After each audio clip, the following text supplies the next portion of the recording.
challenges under the topic The Future of High Waters in the Venice Lagoon were chosen for two reasons. Obviously, TBA 21 Academy has found its home here in ocean space, but on the other hand, both topics that we addressed in the call, geoengineering on the one hand and nature-based solutions on the other hand, seemed at the time, and I think still are, really hot topics, no? Right. So for us, as we are continuously trying to build new knowledges around our relationship with the Venetian Lagoon, here at Ocean Space or through Ocean Space in Venice, was really to explore these questions through two very distinct artistic practices.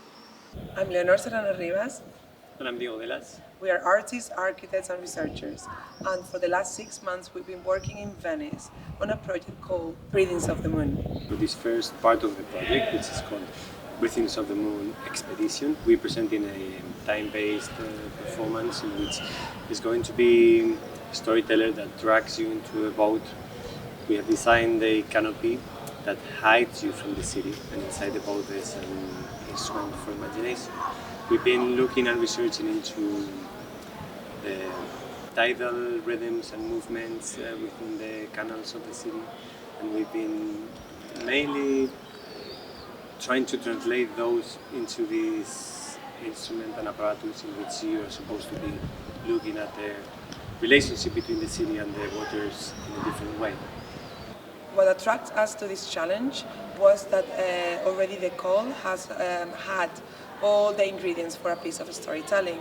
They were asking us for some solutions, and we, instead of doing that, we thought to look into Magia Naturalis, to try to look back into the 16th century, into a time before the scientific method was created, to find new ways of making questions into the lagoon.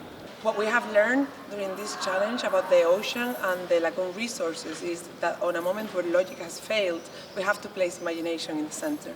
So we've been talking to a lot of scientists and local agents, and we never really get the feeling to know what was the voice of the water. So that was the main question, and that was actually what led us to start researching on the rhythms, tides, what we call the breathings of the moon. Somehow the project can contribute to gain a larger knowledge of the relationship between the city and the lagoon. Let's say that if we understand that the brain learns faster through analogy, and that we are bringing some sort of intimacy into this performative event, that fiction is going to let you widen your perception and widen your sensibility, and therefore learn in a travel from the micro to the micro. We understand this project as a part of a larger one that is going to take the shape of potentially a film and a book. We really feel like we are just at the beginning of the research on tides, rhythms of water, that we would like to build a closer analogy to human body.